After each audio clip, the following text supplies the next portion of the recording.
কর্মসূত্রে যারা দেশের বাইরে থাকে, যে কোনো স্পেশাল দিনে তাদের একা একা কাটাতে যে কতটা খারাপ লাগে সে আর কি বলবো। হ্যালো সবাইকে। 5 বছর আগে আজকের দিনে আমার রেজিস্ট্রি ম্যারেজ হয়েছিল।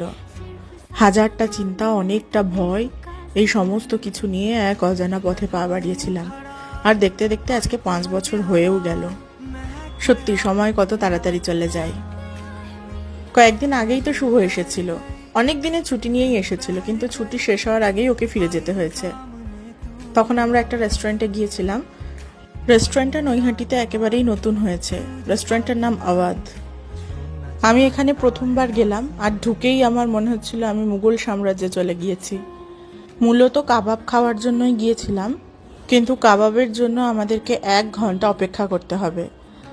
আর আমরা এতক্ষণ অপেক্ষা না করে নান আর মাটনের একটা ডিশ নিয়েছিলাম, আর নিয়েছিলাম বিরিয়ানি।